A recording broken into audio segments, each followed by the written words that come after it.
Ayun na, nagre-record. Record ko makita sa sarili ko. Anak, sino gusto mo? Uy! Anong ginagawa mo, anak? What kind of instrument is that? Party paid me to Aba. Mga pare-pare! 2 araw na lang. Kiss ang papa. At election na. Kanino ba tayo? Kay Trump? Or kay Kamala? Alright, mga pare-pare. Tayong debate, no? Debate. Pero wala nyo kung kanino ako pupusta. Ngayon, isa-show ko sa inyo paano pumusta sa eleksyon. 2 araw na lang, no? So, kay Kamala ba o kay Trump? Meron tayong tinatawag na Robin Hood app. So, kung pamilyar kayo doon, ipakikita ko sa inyo. Itong ano to is pang casino trader talaga. Yung risk mo 50-50. Manalo man talo, talo o panalo. Yun lang. Hindi mo katulad ng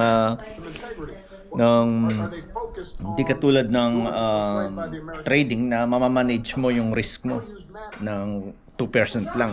Dito 50-50 chance, 50% na panalo, 50% na talo. So manalo matalo.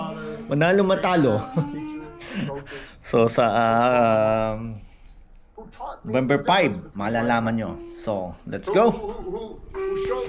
Baka pag si Trump yung nanalo, mahigpit yung immigration sa Pilipinas. Yep. Teka, ko muna pakita yung ano, no? Mas kaunti yung makakapunta dito? Alright, pakikita ko yung mukha ko. Ha? Mas kaunti yung makakapunta dito? Ayan, mga pare-pare. Naku, ka maingay. What the heck? Yan. So 2 days na lang. Kay Kamala 49 cents. Kay Trump 53 cents. Sa Robinhood to, no? Sa Robinhood.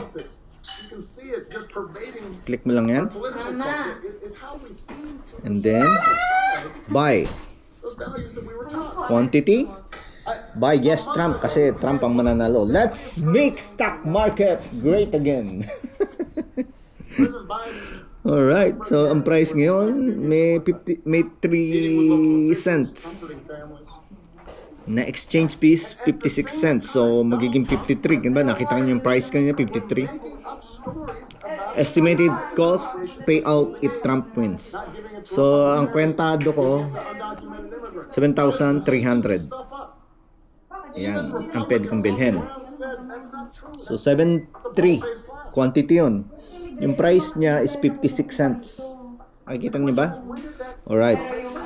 Ang estimated cost niya is 4,088.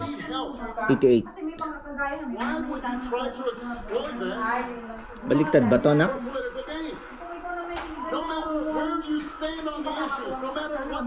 Anak, tama ba to? Recording ko?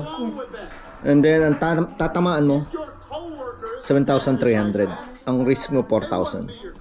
So, let's do it, mga pare, pro-Trump. And I'm proud to be an American, but at least I'm free. Alright, review.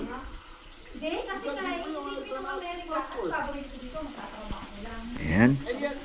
Tapos, you are placing an immediate or cancel limit order by 373 of yes Trump. Ayan. So, ang available 4,175. Quantity 7,300. And 56 cents ang price. 4,000 ang risk mo, 7,000 papanalo mo. Kung mananalo si Trump. Ito ang pakadali nito. Kahit yung anak ko pwedeng-pwede. At the Democratic Convention in Boston. And in that speech, Pwedeng-pwede. Kahit yung anak ko pwedeng-pwede. Anak, come here. Sian, come here. I want you to buy Trump for 4,000 bucks. Oh! Alright. I traded Donald Trump. Order for 7,300 contracts of yes, Trump at 56 is complete. Payout if Trump wins 7,300. Ang payout niya is January 8 kung mananalo si pare kong Donald Trump, Super Trump. So yun, so mga pare-pare, pakita ko na sa inyo paano mag-trade sa Robinhood, and then lalagay mo lang done. At nakita niyo naman yung anak kong bumili, hindi ako, no? So malaman natin kung sino mananalo sa November 5. So yun mga pare-pare, abangan nyo na lang kung panalo o talo. Pag natalo ko, 4,000 patay. Pero yung 4,000 na yun, pinanalo ko lang sa DJT. Yung tinrade ko sa Donald J. Trump. Yun yung portion yung panalo ko. So kung matalo man yun, okay lang, no? At kung manalo naman, madadagdagan yung pera natin, madodoble, halos dobledo. Pero hindi ko naman i-risk yun kung aking pera yon, kasi pinanalo ko na lang, so might as well na isugal uli, no? Kaya nga casino trader, risk trader tayo, high risk. Kung hindi kayo high risk, hindi ako yung guy nyo. At hanggang ngayon, nanonood tayo mga balita para updated tayo. Sana noon pa ako bibili, pero ngayon ko nung na-cash out yon. Pero abangan nyo nila mga pare-pare. So kita-kita ulit tayo after election kung panalo ba o talo.